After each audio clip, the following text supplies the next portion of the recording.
wishing to be done missing. I was born in Montreal, Canada. I grew up in the English-speaking community. When I grew up, English-speaking community and French-speaking community were two different worlds that had nothing in common. So I grew up speaking no French from the streets. I learned it in school, but it was very much part of the Anglophone minority. I was part of the Jewish community in Montreal, which also gave the world Leonard Cohen and Mordecai Richler and William Shatner. So that was very much part of my background, although not religious. My parents were not strictly observant, but certainly our ethnic identity was important.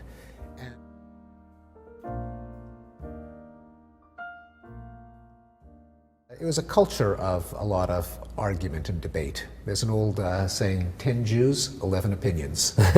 So there were arguments around the dinner table and with friends.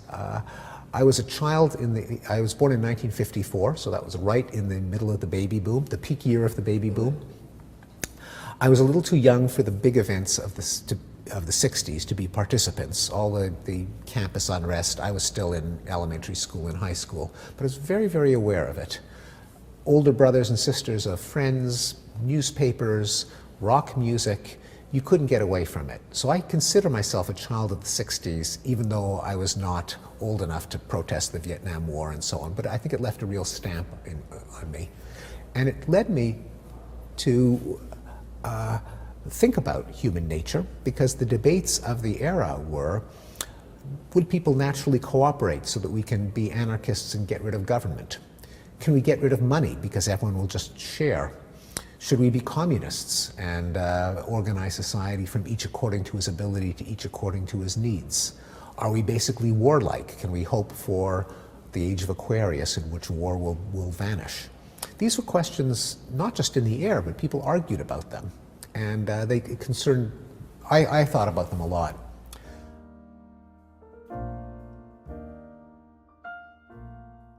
I went to college not knowing what I was going to major in, but when I discovered psychology, it seemed to me that it occupied a sweet spot in between great big cosmic questions. What's the nature of humans? What is consciousness? What is language? But then it was experimentally tractable. You could make progress, I thought, by doing experiments, looking at data. And college was in Montreal? Or? Oh, that was in Montreal. So I went to McGill University, and I got my bachelor's degree in psychology. I spent the summers, like many psychology students of the era, running rats and pigeons in Skinner boxes. But I also did work with Professor Al Bregman on auditory perception, how we process speech and music and sounds. Then I went to Harvard and I got my PhD in psychology at Harvard. And I've been kind of bouncing back and forth between Harvard and MIT for most of my career.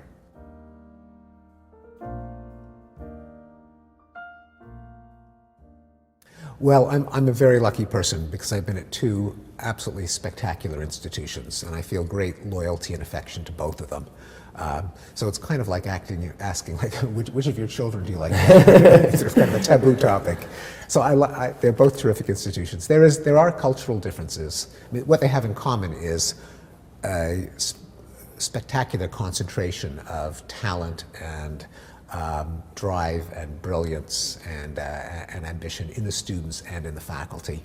And what I love about both institutions is that, contrary to the great cynicism about academia that you often have in the external world, oh, people just, they just teach 4 hours a week and they spend the rest of the time goofing off, or, oh, that's great, summers, you have, they're great holidays if you're an academic. Oh, you get tenure and then you loaf the rest of your life, you become deadwood. Anyone who's been to Harvard or MIT knows how false that is.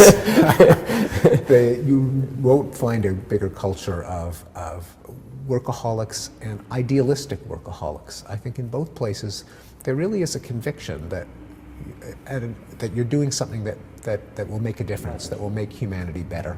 The differences between them,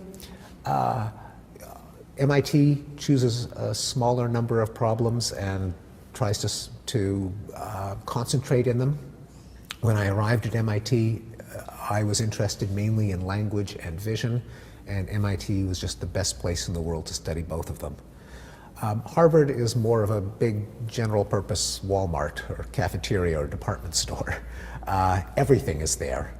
Not as much in concentration as in MIT, but more different fields. And so to be concrete, MIT doesn't really have evolutionary biology. It has very little physical anthropology, how do humans evolve. It doesn't have sociology. So it doesn't have education, doesn't have law. By choice, MIT doesn't want a law school. Its biology department is almost exclusively molecular biology and cell biology, not organismic and evolutionary biology. That was a choice. And MIT has won many Nobel Prizes in that area. It's in some ways been a good choice. But then there's also something nice about knowing that if there are people who study social behavior in insects, there are primatologists, there are people who study hunter-gatherer tribes at Harvard. And so that's the big trade-off. There's one thing, I remember I was reading The Blank Slate in 2009. I was doing a trip in Europe and I was in Turkey. And I actually, as I was reading the book, I was in this little town, close to Seljuk called Kushadaski in the coast of the Aegean Sea. And I was reading the book and I found this shirt, and I said, actually this shirt sort of like summarizes in a pun a little bit of what I thought, the book was about. So the shirt actually has, Oh, I love it. That's fantastic. And exactly, it's stop following me. How that's fantastic. Sort of man is being followed by kind of like its evolution. And yes. I said, I live in Boston. I love your book and everything. I said, like sooner or later, I'm gonna have the chance to meet this guy. So I said, I'm gonna buy the shirt. I'm gonna throw it in a drawer, I love it. and one day I'm gonna be able to give it. So this is a token of appreciation for. Thank you for coming to Cambridge Nights. It was a pleasure having you, Steve. Thank you. It was my great pleasure. Thank you for the shirt. Thank you for the opportunity to have this conversation. Thank you.